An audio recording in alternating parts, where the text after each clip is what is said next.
Si tu apprécies mes vidéos, n'hésite pas à t'abonner et à activer les notifications pour ne rien manquer sur la chaîne.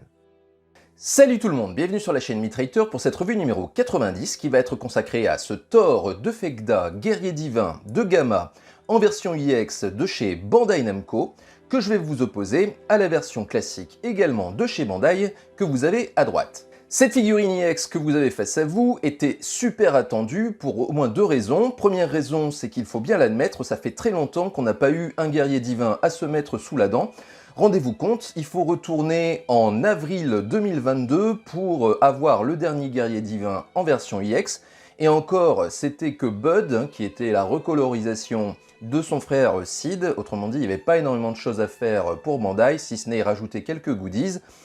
Et si on veut vraiment retourner dans de l'inédit de chez Inédit, il faut retourner encore plus loin dans le temps puisque c'était en novembre 2021 avec la sortie d'Alberic EX. Donc ça c'est la première raison, c'est qu'il y avait une certaine attente que la gamme des God Warriors EX se poursuive. Deuxième raison pour laquelle c'était attendu, c'est que l'annonce de ce guerrier divin de Gamma était arrivée comme une énorme surprise. Il y avait quand même un consensus sur le fait qu'on aurait sans doute Mime et Fenrir avant celui-ci, du fait du corps de grande taille qui pour l'instant n'avait pas été réalisé par Bandai, si ce n'est en version classique, mais donc là c'est une version EX, donc ça nécessitait un tout nouveau corps. Donc le fait que Bandai anticipe sa sortie a surpris énormément de collectionneurs et donc forcément on est en attente de voir ce que ça donne une fois la réalisation faite, d'autant que ici Bandai s'attaque à une des classiques qui est réputée pour être l'une des plus réussies. Donc Bandai a-t-il réussi sa mission? Réponse dans cette vidéo.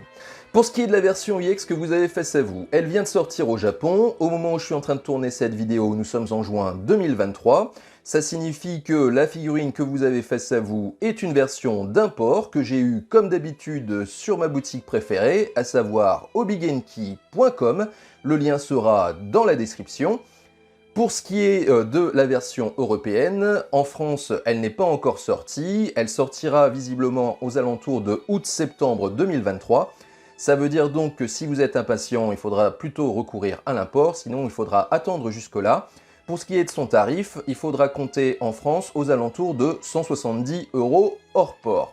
Pour ce qui est de la version classique maintenant, elle était sortie en 2009, donc ça veut dire qu'aujourd'hui il est assez difficile de la trouver en neuf, vous l'aurez vraisemblablement d'occasion. Avant l'annonce de la sortie de la version UX, on pouvait difficilement la trouver à moins de 200 €. Depuis l'annonce de celle-ci, les prix ont commencé à baisser. Donc si vous êtes intéressé par cette version classique, comptez à mon avis aux alentours de 150 €. On attaque les boîtes et je vais être assez rapide pour ce qui est du recto de part et d'autre puisqu'on va retrouver des choses qu'on a revues il n'y a pas si longtemps. Du côté de la classique, les boîtes bleues avec le personnage en pied. Donc ici vous pouvez déjà juger de la hauteur du personnage. Et à la droite du personnage, la magnifique illustration Made in Araki. Vous avez ici la traditionnelle devise. Ici, le traducteur me parle d'un géant qui a prêté serment à Polaris, qui possède un pouvoir destructeur menaçant grâce au marteau Mjolnir. Alors, ce qui peut paraître d'ailleurs un petit peu incongru puisque il possède des haches et pas un marteau. Donc ça, c'est pour la classique. Pour ce qui est de l'IX, là aussi, on a des choses qu'on connaît bien. Le fameux fond sombre avec les montagnes enneigées et les arbres, le personnage en pied, dont à mon avis on peut moins bien juger la hauteur que pour la version classique. Ceci à mon avis est dû à deux choses. D'abord, le personnage a l'air quand même plus massif. Et deuxième raison, la hauteur de la boîte est la même que la hauteur de la classique, donc il y a un effet peut-être un peu plus tassé. À la droite du personnage, exit les illustrations de l'animé. Vous avez comme d'habitude la symbolique de l'élément de mythologie nordique qui est associé au guerrier divin de Gamma, à savoir le serpent de mer Jormungand qui a été vaincu par Thor. Ensuite, vous allez retrouver les traditionnels logos, et là, je trouve que c'est tout de même moins fouillis, moins éparpillé que d'habitude. Ils ont bien fait l'effort de tout regrouper dans la partie basse, donc moi je trouve ça bien, parce que au moins ça permet de bien dégager le visu sur le personnage. Donc vous allez retrouver les logos habituels que vous avez ici en bas à droite. On remarque que le logo Tamashii Nation Quality, qui avait déjà rétréci en taille sur la boîte de Hilda de Polaris, dernière revue en date, et également à cette taille-là sur la boîte de Thor. Donc ça a l'air d'être maintenant le standard sur les boîtes de Midcloth EX. Il faut croire que Bandai a acté le fait que la Tamashii Quality n'est pas aussi grande qu'il le revendiquait précédemment. Pour ce qui est du logo Bandai Namco, là aussi il se fait plus discret en bas à gauche. Ensuite, vous avez ici en japonais le nom du personnage que vous allez retrouver tout en haut de la boîte, là encore une fois coupé par la tête du personnage. Enfin, vous avez, comme pour la classique, la traditionnelle devise. Ici, le traducteur me parle d'une étoile géante qui se dresse sur les terres d'Asgard et d'un point puissant qui brise l'éternel mur de glace. Donc là, j'en ai fini avec le recto, on va s'attaquer aux tranches. Alors du côté de la classique, pas grand chose, si ce n'est un dessin qui est relatif à la forme objet. Pour ce qui est de la IX, vous avez la forme objet en elle-même, celle que vous pourrez faire avec les pièces qui sont dans cette boîte. Remarquez qu'il y a ici une petite mention supplémentaire, enfin en tout cas moi je n'ai pas souvenir qu'elle apparaissait sur les boîtes précédentes, et qui nous dit qu'une image est une image, donc façon pour Bandai de se couvrir d'éventuelles réclamations si jamais le produit que vous avez dans la boîte n'est pas conforme à ce que vous voyez ici. Pour ce qui est de cette forme objet, moi je dirais qu'elle m'apparaît un peu plus réussie que celle qui était faisable avec la version classique. Vous pourrez le juger avec le setei qui m'est fourni par DevK. C'est quand même pas mal ressemblant avec l'illustration. Remarquez qu'il y a quand même pas mal cet effet groupé, alors que pour ce qui est de la version classique, c'était un peu plus étendu en hauteur, que ce soit pour la tête de la créature ou pour son corps. Pour ce qui est de la deuxième tranche, rien à dire du côté de la version classique, on a la même chose que précédemment. Pour ce qui est de la version EX, vous avez le personnage, cette fois-ci, arborant son visage avec rictus. Alors là, comme ça, à première vue, je trouve qu'il a un effet un petit peu bouffi sur cette image. Là encore une fois, je me demande s'il n'y a pas un effet un peu déformation pour faire tenir le personnage sur la hauteur de la boîte. Mais de toute façon, on verra ça dans le détail lorsqu'on regardera les visages. Il a donc les haches à la main, donc les haches sont toujours présentes. Pour ce qui est de l'image que l'on avait en face avant, les haches étaient mises sur le côté de la jupe. On a encore cette mention « Une image est une image ». Je vais profiter de cette tranche pour vous parler de l'épaisseur de cette boîte, qui n'est pas aussi épaisse que je l'aurais cru. Je m'attendais à récupérer une boîte qui aurait la profondeur de celle que l'on avait eue pour Bayan EX par exemple. Au lieu de ça, on a une profondeur qui est assez standard, en fait, qui correspond à certains standards des Gold EX. Pour ce faire, eh bien, j'ai ressorti mon Sagittaire EX que je vais vous mettre à côté. Et vous remarquerez que en termes de profondeur, c'est quasiment la même chose. Donc, ce qui est quand même assez curieux pour un personnage qui est normalement géant. Ils ont réussi à tout faire tenir dans une boîte de profondeur standard. Ensuite, on va aborder le verso. Donc là, on va avoir un tout petit peu plus de choses à dire pour ce qui est de la version EX. Pour ce qui est de la version classique, ça va être super rapide. Les points positifs pour cette version classique, c'est qu'il y a un duo sympa à l'arrière-plan, que la prise de vue principale est faite en contre-plongée, ce qui donc accentue la hauteur du personnage. En dehors de ça, le reste est assez pauvre. On a une pose assez basique du Titanic Hercules en bas à droite. On a la réplique de la pose principale en bas à gauche. Donc là, on se demande vraiment pourquoi ils n'ont pas fait l'effort de changer un tout petit peu cette pose. Ensuite, vous avez les deux possibilités que vous avez avec ce personnage, c'est-à-dire soit casqué, soit non casqué, puisqu'il n'y a pas d'autre visage dans cette boîte, et la forme objet tout en haut à droite. Bref, en termes d'illustration accompagnant l'illustration principale, c'est assez pauvre. Côté EX, on a quand même plus de choses à dire. D'abord, pour ce qui est de l'illustration principale, on a une mise en scène entre Thor de Gamma et le Seiya de Pégase. Donc, moi, je trouve ça plutôt sympa d'essayer de reproduire un passage de l'animé. Maintenant, pour ce qui est de sa réalisation, je trouve que c'est pas top. D'abord, pour ce qui est de la pose, j'aurais aimé un truc un tout petit peu plus dynamique que ce que l'on a. Un peu dans le style de la pose qui est représentée à droite. Ensuite, certes, on peut vraiment juger de la taille du personnage par rapport au Seiya qui est à sa droite, puisque bien sûr il y a un contraste entre les deux, mais la prise de vue qui cette fois-ci est faite soit de face, soit un peu en plongée, est à mon avis moins bien choisi que la prise de vue de la classique, donc ça a tendance un peu à tasser le personnage, ce qui est un peu dommage parce que la hauteur de Thor, c'est ce qui fait l'attrait de la figurine, donc ça aurait été quand même pas mal de mettre un peu plus l'accent dessus.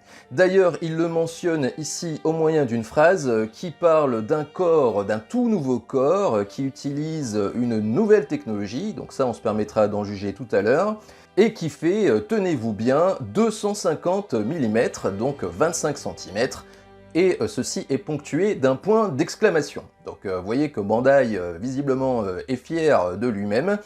Maintenant, on verra si la réalisation est à la hauteur de ce qui est affiché. Pour ce qui est du reste des illustrations, on va avoir ici une autre mise en scène. Vous voyez, remarquez, j'aurais préféré avoir cette mise en scène-là en pose principale, parce que là, il y a quand même quelque chose de super original, c'est ces bonus, vous voyez, ces haches tourbillonnantes, qui sont apparemment livrés avec des socles qui permettent donc de reproduire cette mise en scène. Remarquez d'ailleurs que c'est précisé ici par cette phrase, les socles sont fournis. Alors là, roulement de tambour, Bandai, bravo, vous avez fait preuve de générosité. On se croirait revenu pré-2020, le moment où Bandai nous fournissait des trucs en plus et n'était pas aussi rapace que ce qu'il a été ensuite. Donc ça, je trouve que c'est vraiment très sympa et ça va ouvrir des possibilités de pause qui n'étaient malheureusement pas possibles avec cette version classique. Enfin, on a ici les différents visages disponibles dans cette boîte, donc que je ne vais pas regarder dans le détail parce que ça j'aurai l'occasion de le faire plus tard. Ici, je ne vais relever simplement qu'il y a dans cette boîte 4 visages. Enfin, dernière chose à mentionner, au cas où vous ne l'auriez pas compris précédemment, les photos peuvent différer du contenu de la boîte et si vraiment vous êtes super dur de la feuille, Bandai le redit ici avec cette phrase tout en bas en disant notamment que la peinture du personnage que vous avez dans la boîte peut différer de celle que vous avez en illustration. Donc ça, j'ai envie de dire que ce n'est pas une surprise. On arrive maintenant sur la partie haute de la boîte. Donc côté classique, on va retrouver simplement la constellation de la Grande Ourse, avec les 7 étoiles des guerriers divins en surbrillance de façon équivalente, alors que sur la version IX, vous retrouvez là aussi la Grande Ourse, mais cette fois-ci, l'étoile de Gamma brille plus que les autres. Donc ça, c'est un ajout sympa par rapport aux versions classiques. Vous retrouvez également un peu en filigrane la statue de Odin. Enfin, pour la partie basse, si j'arrive à m'en sortir, vous avez côté classique, rien du tout, si ce n'est, je vais le mettre dans le bon sens, les mentions légales, alors que du côté de la IX, celles-ci sont accompagnées d'une pose que l'on n'a pas vue précédemment. Ici, donc, Thor, hache dans la main droite et bouclier dans la main gauche, ce qui, moi, personnellement, m'a toujours surpris, puisque dans l'animé, il n'utilise absolument pas ce bouclier. D'ailleurs, je n'ai même pas souvenir de l'avoir vu, ne serait-ce qu'entreaperçu dans l'animé. Mais charge à vous de me dire dans les commentaires si j'ai fait preuve d'inattention. Donc voilà pour ce qui est de ces boîtes. Je vais mentionner quand même une dernière chose, c'est que la version classique, rappelez-vous, était ouvrable en deux, ce qui laissait apparaître son contenu, que on va voir, bien entendu, dans le détail, tout de suite, maintenant. Côté notice, on va retrouver la charte graphique que l'on avait sur la boîte. Donc vous voyez ici le bleu de tout à l'heure qui se retrouve sur celle-ci, la notice de la classique. À l'intérieur, donc, vous allez avoir le plan de montage qui court, vous le voyez, sur 2 feuillets. Donc seulement 2 feuillets pour le plan de montage à la fois du personnage et de la forme objet, ce qui fait que les choses sont assez denses. Et au verso de celle-ci, vous allez avoir une fiche signalétique du personnage, un peu dans le style de ce qu'ils font maintenant sur des cartes à part dans les versions Revival. Voilà. Et puis, chose sympa, vous aviez aussi le line-up des figurines déjà sorties au moment où Bandai a commercialisé ce Thor, et vous pouvez vérifier ce que je disais tout à l'heure, à savoir que c'était le dernier des 7 guerriers divins à sortir. Voilà pour la classique. Ensuite, donc pour l'IX, on va retrouver le fond sombre de la boîte de tout à l'heure. À l'intérieur, donc, plan de montage qui gagne en clarté. Alors, gagne en clarté parce que d'abord, ça court sur plus de feuillets sur cette version IX. Et puis ensuite, vous voyez qu'il y a des pièces qui sont mises en couleur, donc ce qui fait que c'est plus facile de discerner quoi correspond à quoi. Donc sur ce premier feuillet, le recensement des différentes pièces, avec notamment mentionné le fameux bonus dont on parlera tout à l'heure. Et ensuite, donc le plan de montage du personnage sur 2 feuillets, le début du plan de la forme objet qui se termine au verso. Donc voilà pour la paperasse. On attaque les blisters avec du côté de la classique 4 blisters, du côté de la IX 5, donc un blister supplémentaire qui est utilisé pour contenir le bonus. Donc en termes d'organisation, c'est à peu près la même chose de part et d'autre, ce qui va me faciliter la tâche pour vous comparer déjà dans un premier temps certaines pièces. Donc on va regarder ici ce qu'il y a du côté de la IX. Donc vous voyez 4 protège-mains. Donc le personnage, vous voyez déjà son visage sur lequel je m'attarderai après. La chevelure qui se met avec le casque. Ensuite, du côté de la classique, vous voyez que ça ressemble pas mal à ce qui est à côté. On n'a pas les épaulières, mais je vous l'ai mise à côté, comme ça on pourra mieux juger de la différence entre les deux. Donc là aussi, visage du personnage, que j'utiliserai pour comparer avec la version IX tout à l'heure. Donc vous voyez qu'ils ont eu recours des deux côtés à la même ruse pour faire tenir ce personnage immense dans un blister de taille, de hauteur classique. Ils ont simplement plié le personnage au niveau des genoux. Voilà. Alors, ce qui est notable dans ce blister, déjà à première vue, vous voyez qu'au niveau de l'avant-bras, il y a une surprise, puisque l'avant-bras de la version IX, donc à gauche, est plus court que celui de la version classique. Donc on s'attendrait à un rapport de taille inverse, et c'est ça qu'on a. Donc il faudra juger, une fois la figurine montée, de la pertinence de ce changement en termes de fidélité. Les proportions sont cette fois-ci respectées pour la différence. Alors même si j'ai l'impression que c'est tout de même un peu exagéré sur la version IX, vous voyez que l'épaulière est nettement plus massive que celle de la version classique. Donc là aussi, il faudra juger ce que ça donne en termes de fidélité. Donc voilà pour ce premier blister. Deuxième blister, et ce qui va être intéressant ici, c'est de voir certains changements qui ont été opérés par Bandai dans cette version IX. Donc je vous fais un petit passage en revue des contenus. Donc simplement dans ce blister, vous allez retrouver le reste des pièces d'armure qui permettent de monter le personnage, ainsi que les haches. Donc ça, c'est du côté de la classique maintenant. Vous voyez qu'en termes d'organisation, c'est quand même assez similaire. Il manque juste les cuissardes que j'ai mises à côté. Comme ça, vous pourrez mieux juger de la différence de taille. Et c'est d'ailleurs là-dessus qu'on va s'arrêter maintenant, puisque vous le voyez, une première différence de taille qui saute aux yeux, c'est les haches, qui du côté de la IX sont énormes.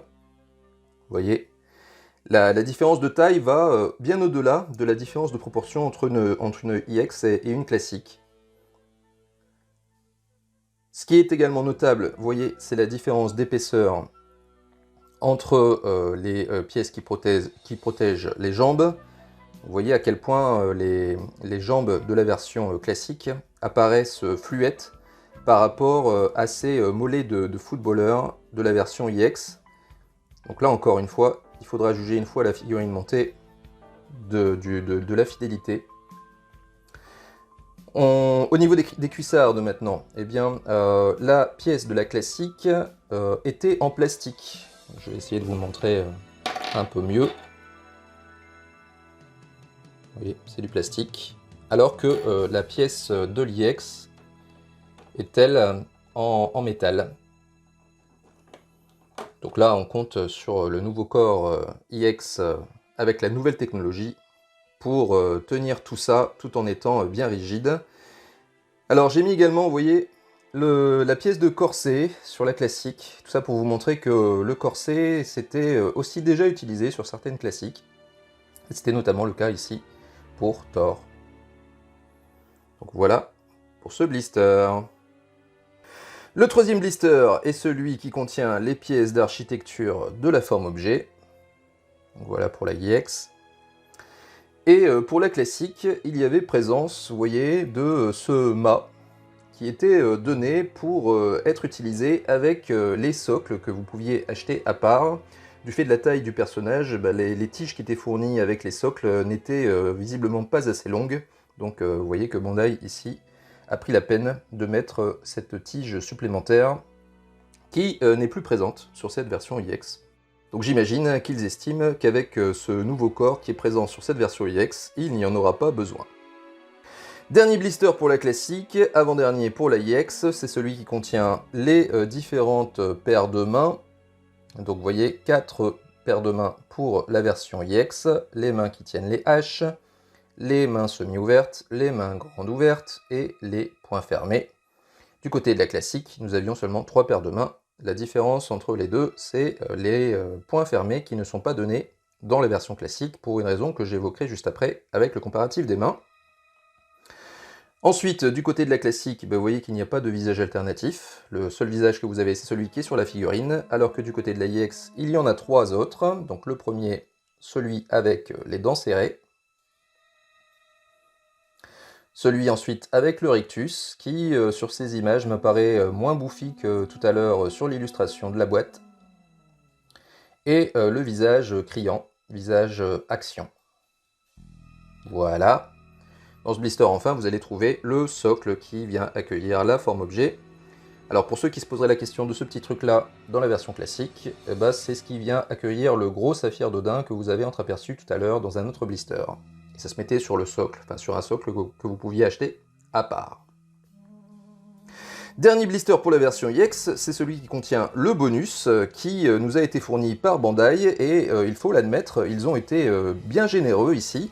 Bien généreux parce que, 1, la hache est fournie et intégrée dans l'effet en lui-même. Vous voyez que ce ne sont pas les haches les haches du personnage que vous devez mettre dans un effet. Là, l'intégration est parfaite. Chose notable, en termes de matériaux, c'est du plastique complètement. Hein. Les haches, cette fois-ci, ne sont plus en métal, ce qui est parfaitement compréhensible, hein, puisque c'est cet effet-là. Il va falloir le faire tenir donc avec ces socles. Alors, les socles qui sont en dessous de l'effet, voilà. Donc, avec les socles qui sont fournis, vous voyez, aussi bien la base que les bras articulés. Donc là, on retrouve, comme je le disais tout à l'heure, une générosité que l'on avait totalement perdue ces dernières années chez Bandai.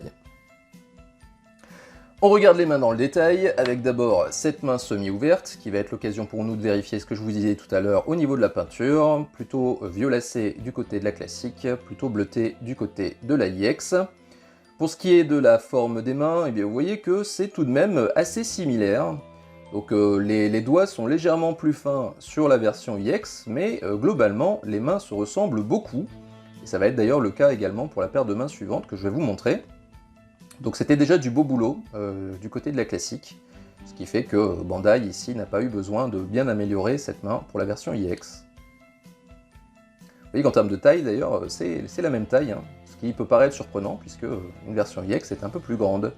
Mais bon, moi personnellement, j'avais toujours tendance à considérer que ces mains apparaissaient un peu démesurées sur la version classique. Donc peut-être que le rapport de proportion, du coup, fait que on aura quelque chose de plus naturel sur la version IX, mais bon, ça on le verra tout à l'heure. Ensuite, donc, la main grande ouverte. Donc là, encore une fois, ça se ressemble pas mal. Vous voyez que la différence, surtout ici, c'est le fait que sur la version IX, les doigts de la main sont décollés, alors qu'on avait tout un bloc sur la version classique. Voilà. Et maintenant, je vais évoquer la différence en termes de nombre de paires de mains, puisque vous voyez qu'il y a 3 paires de mains pour la classique et 4 pour la version IX. La faute à l'absence d'un vrai point fermé pour la version IX. En fait, Bandai avait pris le parti de nous fournir un point fermé, mais avec un trou à l'intérieur. Vous voyez. Et ce trou était destiné à venir accueillir la hache. Donc il suffisait simplement de retirer la partie supérieure de la hache et de venir enficher la tige à l'intérieur du trou du poing. Donc l'avantage de ce système-là, c'était que la tenue de la hache était parfaite. Il n'y avait pas du tout de jeu entre la main et le manche de la hache. L'inconvénient, c'est que au bout d'un moment, vous voyez, la peinture de la hache avait tendance à sauter parce qu'elle collait à l'intérieur du point. Donc ce qui fait qu'au final, je trouve que ce système était plus désavantageux qu'avantageux, puisqu'on a tous à cœur d'avoir une figurine qui reste parfaite au niveau de sa peinture dans le temps. Et ici, eh bien, vous pouviez faire ce que vous voulez, au bout d'un moment, cette peinture avait tendance à s'effriter. Donc ça, je pense que Bandai l'a compris, et d'ailleurs, c'est pour cela qu'ils ont rectifié le tir. Ils nous fournissent un vrai point fermé, et une main pour tenir la hache, donc une main traditionnelle. Donc il y aura certes peut-être un petit peu plus de jeu pour la tenue de la hache, encore que, bon, on le vérifiera ensuite, mais surtout, en termes de tenue de peinture, normalement, ça devrait occasionner moins de dégâts sur les manches de la hache. Donc voilà pour ce qui est de ces mains. On va maintenant regarder les visages. C'est parti pour ces visages, version EX à gauche, version classique à droite, et au milieu, le Setei restauré par le camarade Dave Kay, que je remercie au passage de tout le travail qu'il a bas pour me les fournir dans une qualité top, et dans des délais vraiment très courts. Donc ici, ce qu'on va pouvoir remarquer, c'est que sur la version classique, le point de départ était tout de même pas mal, c'est-à-dire qu'on retrouve bien l'expression de Thor, on a un visage bien carré, avec une expression bien masculine, donc qui renvoie bien le caractère du personnage. Donc les points positifs de ce visage, ce sont les yeux. Vous voyez que la forme est globalement respectée, même s'ils sont un peu plus étendus. Ensuite, on a bien la mâchoire carrée et les oreilles qui sont bien fidèles à ce que vous avez à gauche. Maintenant, pour ce qui est de ses défauts, eh bien, le nez est un peu trop long, le visage en lui-même est un peu trop long. Donc ça, c'était les points a priori à améliorer. Était améliorable également la chevelure qui manquait bien entendu de précision. Donc on a une chevelure d'ancienne génération. Maintenant, on sait que Bandai va un peu plus dans le détail, et d'ailleurs, justement, donc on arrive sur la version EX, donc vous voyez que cette chevelure a été rectifiée, et à mon avis pour le mieux, on a quelque chose de plus naturel, de plus détaillé. Ce qui a été moins bien rectifié, en revanche, c'est le visage. Donc le visage a un côté un peu trop juvénile, ça manque un peu de caractère, et ceci est dû d'une part donc, aux yeux, qui, vous le voyez, sont un peu moins larges, et à mon avis pas assez en amande. On a également, c'est surtout ça qui enlève un peu le caractère du personnage, un menton qui descend un peu trop en pointe. Il a la gueule pas assez carrée à mon avis, donc ce qui fait qu'on perd un peu ce côté viril du personnage, qui fait place plutôt à un caractère juvénile, donc ce qui est un peu gênant quand même, parce que Thor est censé être l'un des personnages les plus brutaux qui soit, donc avoir une tronche de genou face à nous, c'est un petit peu gênant. Remarquez tout de même que ceci est propre au visage neutre et également au visage avec rictus, qui sont trop courts. Les deux autres visages, le visage criant et le visage d'enserré, sont un peu plus longs, donc moi personnellement je pense opter pour l'un de ces deux visages-là pour mon exposition. Les points positifs néanmoins pour ce visage, a priori, c'est le nez qui est davantage proche du Setei, également la position des éléments du visage sur le Setei, je pense que la bouche est placée au bon endroit par rapport à la version classique, et puis surtout on a un visage de nouvelle génération, donc ça veut dire qu'il est bien sculpté, il est vraiment de bonne qualité, donc de bien meilleure qualité que celui de la version classique, encore une fois en termes de sculpte. Histoire d'illustrer un peu ce que je viens de vous dire, je me suis livré un peu au même exercice que la dernière fois, c'est-à-dire une superposition du Setei avec le visage de la figurine qui était placé à peu près dans la même position. Et donc vous voyez sur la version EX ce que je décrivais tout à l'heure, c'est-à-dire les éléments comme les yeux, le nez, la bouche, tout ça c'est placé au bon endroit. Maintenant vous pouvez remarquer que l'œil en lui-même, eh bien la forme n'est pas la bonne, il est un peu trop rectangulaire, donc la forme est un peu plus en amande. Ce qu'il y a également, et ce qui pêche le plus, vous voyez, c'est la mâchoire, qui est bien trop en pointe. Elle devrait être davantage carrée. Pour ce qui est de la version classique, vous allez retrouver exactement ce que je décrivais, c'est-à-dire les yeux qui sont à peu près de la bonne forme. Donc le nez, vous voyez, qui descend trop bas, mais la mâchoire, par contre, elle épouse presque parfaitement le Setei. Donc en termes de forme de visage, on est plus dans le vrai pour la version classique. En termes de position des éléments de ce visage-là, on est plus dans le vrai sur la version EX, mais le fait est que la mâchoire, malheureusement, n'est pas assez carrée. Ce que je viens de vous dire là se vérifie également en vue de profil, où vous voyez vraiment ici le contraste entre la jeunesse du visage de la figurine par rapport au Setei. On peut remarquer également qu'en termes de forme d'oreille, on est plus dans la vérité sur la classique que sur la version EX. Donc pareil, je me suis livré au même travail de superposition, donc version EX à gauche, version classique à droite. Donc vous voyez, sur la version EX, vous allez retrouver ce que je décrivais tout à l'heure, c'est-à-dire que les yeux n'ont pas la bonne forme, et aussi, surtout, on peut remarquer ici qu'ils sont sans doute un peu trop rapprochés sur la figurine que sur le Setei. Vous remarquez aussi donc ce que je décrivais juste avant, c'est-à-dire la forme des oreilles qui ne correspond pas, et encore une fois, cette mâchoire qui n'épouse pas bien le Setei. En revanche, le nez est à la bonne place, la bouche est à la bonne place. Pour ce qui est de la classique, là aussi, vous allez retrouver les éléments de tout à l'heure, c'est-à-dire les yeux qui sont cette fois-ci placés à peu près au bon endroit, la forme des oreilles qui correspond bien, la mâchoire qui correspond presque au Setei, encore une fois, elle est un peu plus longue, et donc le nez qui est un peu trop long. Donc voilà pour l'analyse des visages civils. On y va pour le rendu casqué, donc à droite la classique, à gauche la IX. Donc sur la classique, ce que j'aime bien, c'est plutôt la partie mâchoire basse du serpent de mer, qui correspond à peu près à la forme que vous avez sur l'illustration. Maintenant, vous avez quand même le côté un peu long du visage qui a des incidences sur cette mâchoire, qui du coup est trop étendue. Ce que je n'aime pas, en revanche, c'est la partie haute de la bouche du serpent qui n'est malheureusement pas assez ouverte. Donc en fait, il devrait y avoir un arc ici qui n'existe pas. On a également les yeux de la créature qui sont un peu trop ovaloïdes. Pour ce qui est de la IX, le côté court du visage est vraiment très apparent ici. Donc vous voyez qu'au niveau de la mâchoire du serpent de mer, elle est quand même moins étendue que sur l'illustration à droite. Mais vous avez aussi un problème, c'est cette épaisseur, vous voyez, qui n'est vraiment pas du tout jolie et qui est totalement à côté de la plaque par rapport à l'illustration du milieu. Donc de ce côté-là, je ne sais pas quelle mouche a piqué Bandai de nous faire un truc pareil, mais ça fait un peu casque de pompier. Donc ça, c'est quand même très dommageable. J'aurais aimé avoir quelque chose d'un peu moins épais.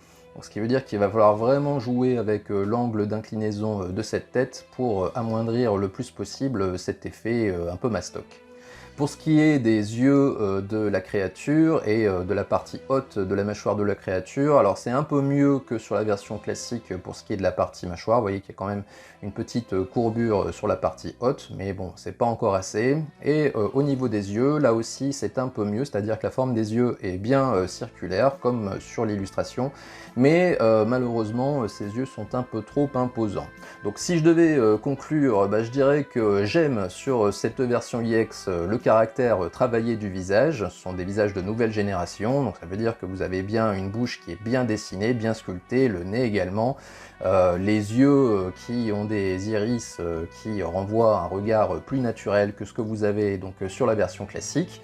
Maintenant, ce que je n'aime pas, c'est le côté trop juvénile de ce visage, le côté un peu trop court, le manque de virilité qui émane de ce visage, ce qui était peut-être plus présent sur la version classique, donc qui certes a un visage d'ancienne génération, mais je retrouve davantage le caractère du personnage sur ce visage que sur la version IX.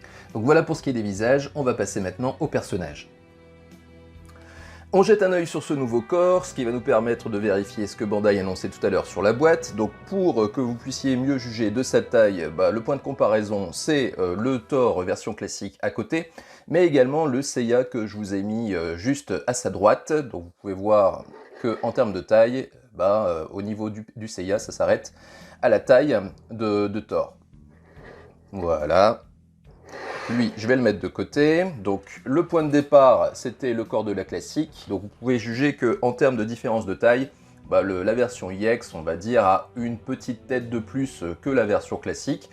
Bon, c'est assez traditionnel, cette différence de taille entre version classique et version IX. C'est pas non plus du simple au double. Donc, il fallait pas s'attendre non plus à un Thor qui fasse 30 cm. Ici, donc, Bandai l'a annoncé tout à l'heure sur la boîte, 25 cm. Donc, ce qui fait une différence de hauteur que vous pouvez voir à la vidéo. Je vais vous faire ça sous plusieurs angles. Vous voyez. Voilà la différence. En termes de technologie utilisée, bien sûr ici vous avez un corps classique, donc avec différents points d'articulation, mais pas au niveau du buste et pas de rotation non plus au niveau de la taille. Donc ceci c'est ce que vous allez retrouver sur ce corps IX. Donc je vais mettre ça de côté.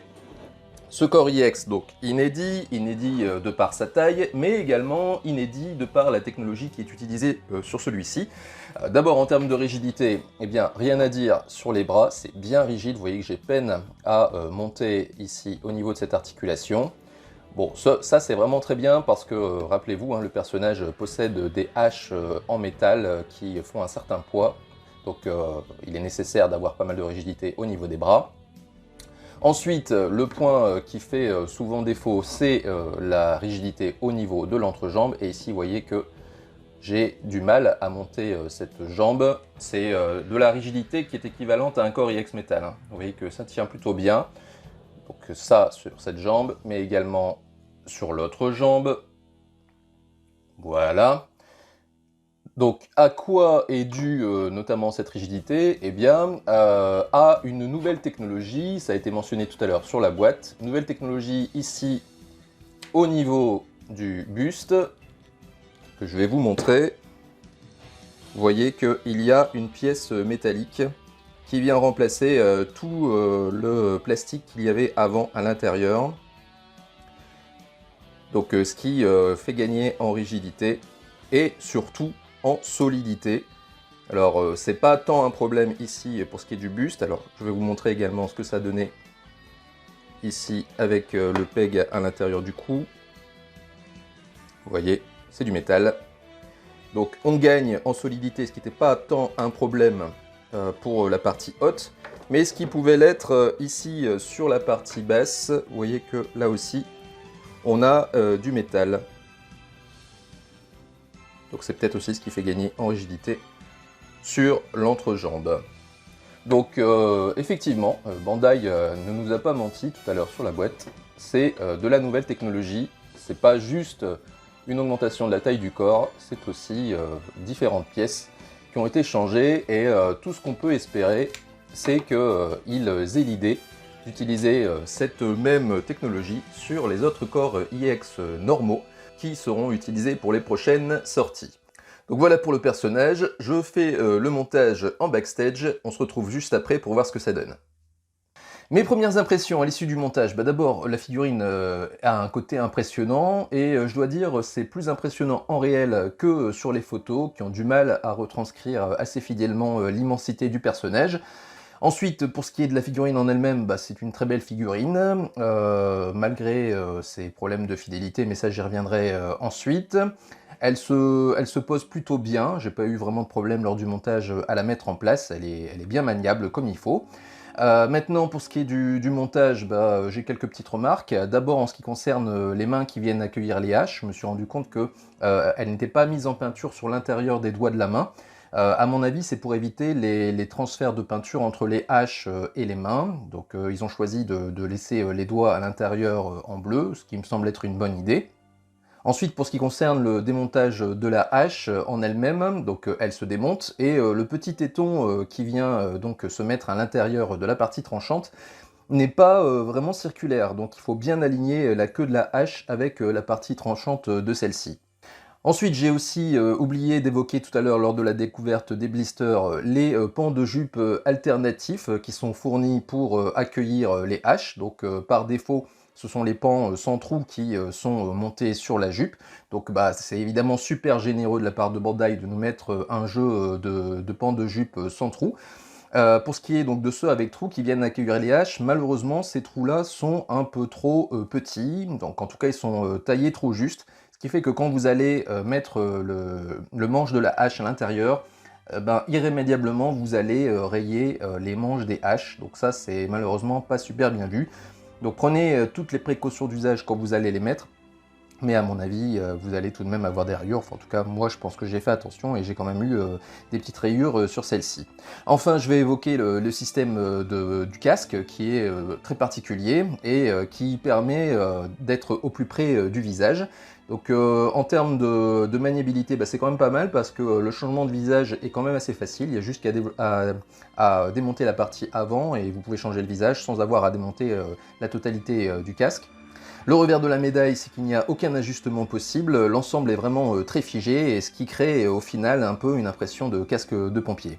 Pour le reste, pas de souci, la figurine était vraiment un plaisir à monter, il n'y a pas eu de souci, et au final, le résultat est quand même assez convaincant.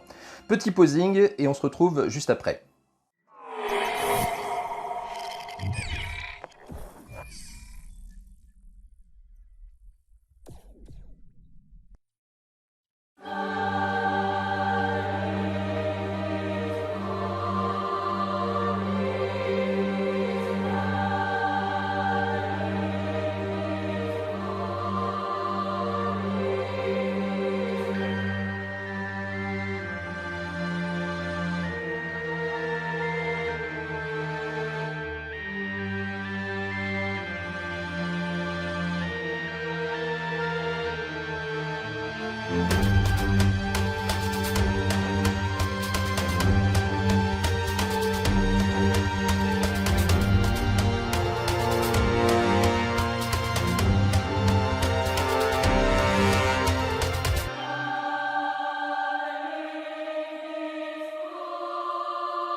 Allez, une fois n'est pas coutume, je vais profiter de ce passage où je vous montre ce que donne la figurine au sein de ma collection pour vous évoquer les difficultés que j'ai rencontrées dans son display. Comme ça, vous pourrez éventuellement anticiper la venue de celle-ci dans votre collection. Donc la difficulté majeure tient à sa grande taille, hein. Moi, au départ, la version classique, je l'exposais sur la partie supérieure. Donc ici, c'était plus possible. Donc je l'ai fait descendre d'un étage, en lieu et place de mime, que du coup j'ai fait passer au-dessus. Donc il est un petit peu caché par le molosse, mais ceci tient au fait que c'est encore une version classique. Donc j'espère que lorsqu'il passera en version IX, ce sera moins le cas. Si c'est toujours le cas, bah, je le rapprocherai davantage de Hilda, et puis je mettrai le Sorrento, Sorrento qui était initialement tout en bas, ce qui n'était pas forcément super cohérent, puisqu'il était en compagnie des bronzes. Donc je l'ai fait grimper d'un étage également, donc ce Sorrento, bah, je le mettrai davantage dans le coin, ce qui sera en plus concordant avec le fait que c'est lui qui tire un peu les ficelles dans l'ombre. Ensuite, ben, les deux jumeaux étaient plutôt à la gauche de Hilda, donc je les ai fait passer à droite. Ça a nécessité également un réagencement sur donc l'étage sur lequel j'ai mis Thor, puisqu'il fallait lui laisser un peu de place, donc j'ai dû rapprocher ces figurines-là les unes des autres. Mais fort heureusement, on a quand même un caractère encore suffisamment aéré de l'ensemble. Ensemble que je vais vous montrer d'ailleurs. Voilà.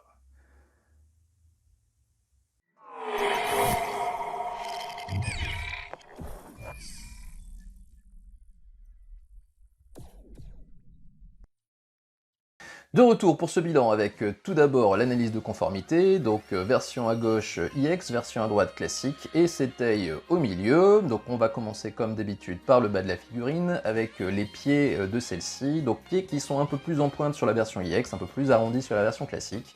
Le Setei montre que c'est un peu plus en pointe, donc ici le point va à l'IX. Si on remonte un petit peu sur la jambe, on arrive donc au mollet. Alors de part et d'autre, il y a un petit souci, c'était un peu trop flué sur la classique, c'est un peu trop galbé sur la version IX, donc de ce côté-là, on n'est pas totalement raccord avec le Setei de part et d'autre. Pour ce qui est des cuissardes, en revanche, bah, c'est pas trop mal des deux côtés, je dirais que c'est peut-être même un peu mieux sur la version IX, parce que c'est un petit peu plus galbé, mais c'est pas non plus maigrelet sur la version classique. Au niveau de la jupe, bah en fait c'est surtout les pans de jupe qui m'intéressent ici. Vous voyez que sur le Setei, les pans de jupe se terminent un peu de façon saillante, alors que sur la classique, bah ça se termine vraiment droit, donc là il y a un petit souci de ce côté-là, et ceci a été rectifié par la version IX qui, sans être parfaite, est un peu plus raccord avec l'illustration qui est au milieu. On arrive maintenant au bras, donc je m'étonnais tout à l'heure du fait que les avant-bras étaient un peu plus courts sur la version IX que sur la version classique pour ce qui est de la pièce d'armure. Et en fait, la réponse vient au fait que les bras de la version classique sont plus longs que ceux de la version IX, ce qui fait qu'au final, ben, les deux sont à peu près raccord avec le Setei, même si je trouve que sur la classique, ça manque un peu de galbe, et ceci a été rectifié sur la version IX. On arrive maintenant sur la partie centrale de la figurine, et de ce côté-là, le point va clairement à la classique. Vous voyez que la rupture entre le plastron et le corset est vraiment super naturelle sur la version classique, il n'y a pas de rupture d'ailleurs, alors que sur la version IX, elle est quand même très franche. Je pense qu'ils auraient pu épouser davantage le corset avec le plastron. Je pense qu'ils ne l'ont pas fait, peut-être par peur de rayures de ce plastron sur le corset. Maintenant, de toute façon, les rayures, elles arrivent tout de même, puisque je me suis rendu compte à l'issue du posing que ce plastron avait tout de même tendance à frotter contre le corset qui est en dessous. Donc tant qu'à avoir des rayures, bah, moi j'aurais préféré avoir quelque chose qui épouse un peu mieux le corset. On arrive aux épaulières avec du côté de la version classique quelque chose qui est quand même pas mal fidèle à ce qui est au milieu, en tout cas en termes de proportion. Maintenant ça manque un petit peu de rondeur. Pour ce qui est de la IX, en revanche, on a ici un gros point noir, c'est-à-dire que certes, ils ont arrondi la pièce, mais malheureusement, ils ont multiplié sa taille par 1,5 fois, donc ce qui fait que la pièce, malheureusement, est trop imposante, et je dirais même qu'on voit un peu que ça sur la partie haute. J'aurais préféré des épaulières qui épousent davantage le bras, et aussi surtout avec une taille un peu plus réduite. On arrive maintenant à la tête sur laquelle je ne vais pas passer très longtemps parce que je l'ai fait de façon extensive lors de l'analyse des visages. Je dirais que de part et d'autre on n'est pas totalement raccord avec le Setei. Pour ce qui est de la classique, c'est dû au caractère trop allongé du visage et aux yeux de la créature qui sont trop ovaloïdes. Du côté de la version IX, c'est presque le contraire, c'est-à-dire que le visage est malheureusement trop court et il y a ce problème de mâchoire basse de la créature qui est trop épais.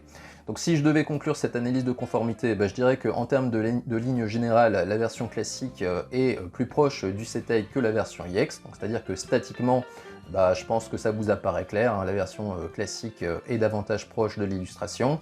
Maintenant, une figurine, c'est pas statique, c'est aussi dynamique, c'est-à-dire qu'en fonction de l'angle dans lequel on la pose, en fonction du mouvement qu'on essaye de lui donner, avec une version IX, on va réussir davantage à amoindrir ses défauts et à mettre en avant ses points forts. Et bien c'est exactement ce que l'on peut faire avec cette figurine. Donc en fait, le choix qui se pose à vous, si jamais vous hésitez entre l'une et l'autre version, c'est est-ce que je veux la figurine pour qu'elle soit de façon statique la plus proche possible du personnage, sans que j'ai à me casser la tête sur la pose. Dans ce cas-là, je me dirige plutôt vers la version classique. Ou alors, est-ce que je suis un peu plus dans le posing? Est-ce que j'aime bien mettre en avant les côtés positifs d'une figurine? Et dans ce cas-là, eh bien, vous prendrez davantage votre pied avec la version iX. Je vais dire un dernier mot en termes de conformité sur les haches qui ont été revues et corrigées sur la version iX. Alors ce que je peux noter sur cette version iX, c'est que les haches ont été retravaillées, donc ça c'est plutôt bien. Elles sont full metal par rapport à la version classique, où malheureusement le manche est en plastique. Côté forme de la partie tranchante de la hache, on est raccord avec le Setei. En revanche, là où ça pêche, c'est sur la taille de celle-ci, qui a été très exagérée par rapport à l'illustration. Globalement, ces haches de la version iX sont symptomatiques de ce que Bandai a essayé de faire sur cette figurine, à savoir pousser au maximum les points saillants de la figurine, quitte à s'affranchir du design d'origine, tout ça pour mettre vraiment le paquet sur le côté molosse du personnage. On arrive maintenant à la partie les avantages et les inconvénients de cette figurine iX, avec le premier d'entre eux, c'est le côté impressionnant de cette figurine. Rendez-vous compte, 25 cm de hauteur, ce qui fait que très naturellement, elle va ressortir d'une collection. Donc quand on l'a face à nous, on ne peut qu'être surpris par le côté immense du personnage. Deuxième point positif, c'est le nouveau corps. Alors nouveau corps d'abord inédit de par sa taille, mais également du point de vue de la technologie qui est utilisée, c'est-à-dire cette pièce de renfort en métal à l'intérieur de la partie torse. Également, ce qui a été renforcé, c'est la partie entrejambe, là aussi avec les boules métalliques. Donc tout ça crée une sensation de robustesse que j'espère Bandai va reprendre pour les autres figurines iX qui vont sortir à l'avenir. Troisième point positif, c'est le fait que l'armure est presque totalement full metal. Bon, n'échappe à ça le casque, le corset et les protège-mains. Donc vous allez me dire, rien de neuf sous le soleil, parce que c'est en général le cas sur les figurines iX. Mais il y a tout de même du progrès par rapport à la version classique, puisque sur la version classique, il y avait les cuissardes et les brassards qui étaient en plastique. Et bien ceci est maintenant en métal sur la version iX. De même au niveau des haches qui sont full metal sur la version iX alors qu'elles étaient à moitié en plastique sur la version classique. Ensuite, on peut évoquer la générosité dont a fait preuve Bandai pour cette figurine, ce qui se traduit, avec des pans latéraux de la jupe qui sont fournis en double, les uns avec trous et pour accueillir les haches, et les autres sans trous, donc si jamais le personnage a les haches à la main. Donc pour moi c'était totalement inespéré dans la mesure où ce n'était pas présent sur la version classique, donc que Bandai ait pensé à nous fournir ces pans de jupe en double, eh bien je trouve que c'est quand même une super idée. Générosité qui se traduit également à travers le bonus avec les haches tourbillonnantes qui non seulement est fourni, mais en plus ils fournissent les socles et les bras articulés qui permettent de les mettre en scène.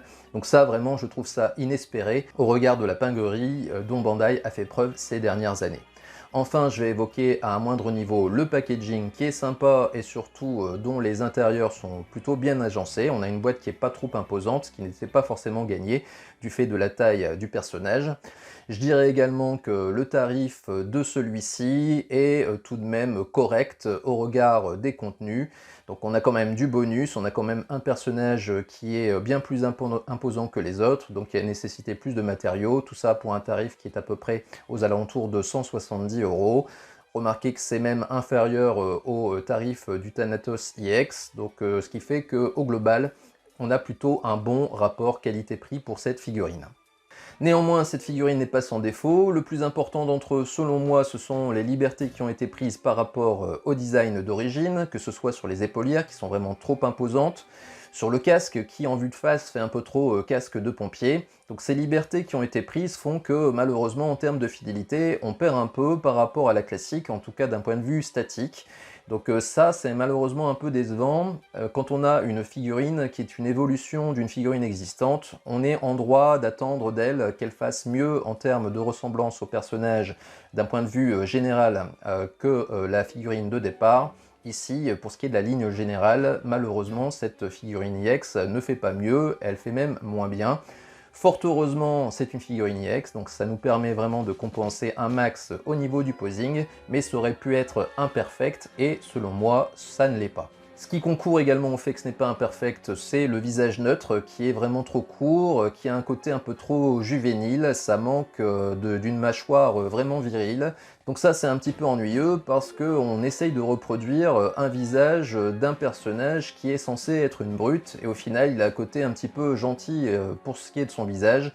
Je vais évoquer à un moindre niveau la jonction entre le plastron et le corset, qui à mon avis est trop marquée par rapport à ce que normalement fait Bandai ces derniers temps. Donc on fait beaucoup moins bien que la version classique de ce côté-là. On fait même moins bien que ce que Bandai a sorti ces dernières années. Je pense qu'ils auraient pu davantage épouser le corset avec le plastron. Ils s'en sont abstenus pour, comme je le disais tout à l'heure, préserver sans doute la peinture du corset, mais également peut-être pour accentuer les pectoraux du personnage, encore une fois pour mettre le paquet sur le côté molosse de celui-ci. Côté technique, j'évoquerai les trous de la jupe qui viennent accueillir les haches. Malheureusement, ces trous sont taillés trop juste, ce qui fait que quand vous rentrez les manches des haches dans ceci, ils ont tendance à rayer la peinture des manches, donc ça c'est un petit peu dommage. Je pense que juste un tiers de millimètre supplémentaire aurait été suffisant pour pouvoir tenir les haches au mieux sans mettre en danger leur peinture. J'évoquerai également la rigidité de l'entrejambe qui a tendance à s'étioler au fur et à mesure de la manipulation. Quand j'ai découvert le personnage, j'étais vraiment emballé par sa rigidité de base. Maintenant, au fur et à mesure des poses, cette rigidité a eu tendance à s'affaiblir, ce qui fait que ça m'a forcé à avoir recours à la méthode du vernis, qui est toujours valable avec ce corps. Donc ça, c'est regrettable et on ne devrait pas avoir à le faire. Dernier élément à évoquer, qui est super secondaire mais que je vais quand même mentionner, ce sont les haches bonus qui ne sont mises en peinture que d'à côté, ce qui rend le travail de pose un petit peu plus difficile. Donc au final, je dirais que c'est une très belle figurine, mais qui, comme pour Sid, laisse un peu un goût d'inachevé. Donc personnellement, j'attendais une figurine exceptionnelle et parfaite. Force est de constater qu'elle ne l'est pas, elle est tout de même impressionnante, mais la ressemblance avec le personnage n'est pas totale, ce qui est un petit peu décevant, surtout quand on voit ce que Bandai est capable de faire ces derniers temps sur les figurines du chapitre Hades. Néanmoins, du fait de son caractère EX, à la pose, on peut pas mal minorer certains de ses défauts, et puis surtout, au global, le caractère massif du personnage est tout de même bien rendu. Donc voilà qui conclut cette revue numéro 90 qui était consacrée au Thor de Fegda, guerrier divin de Gamma en version EX de chez Bandai que je vous ai comparé à la version classique. J'espère que celle-ci vous aura renseigné quant à la figurine et quant à une éventuelle décision d'achat. Si c'est le cas, vous pouvez me le mentionner dans l'espace commentaire qui est prévu à cet effet. Vous pouvez également me faire part de toutes vos remarques, que ce soit sur la figurine ou sur la vidéo en elle-même. C'est toujours un plaisir de vous lire et de vous répondre. Je vous encourage également à déposer votre like ou votre dislike sur la vidéo. N'oubliez pas qu'il n'y a rien de pire que l'indifférence, donc dites ce que vous pensez. Est-ce que c'est bien? Dans ce cas-là, je mets le pouce vers le haut. Est-ce que j'ai pas aimé? Dans ce cas-là, je mets le pouce vers le bas. Enfin, si ça n'est pas encore fait, je vous incite également à vous abonner à la chaîne, ce qui vous permettra de ne pas rater l'actualité de celle-ci, tout en concourant au référencement qui est de plus en plus problématique sur YouTube, mais ça je vous en ai déjà parlé. Donc nous concernant, on se retrouvera très bientôt pour une autre figurine, et d'ici là, comme d'habitude, portez-vous bien.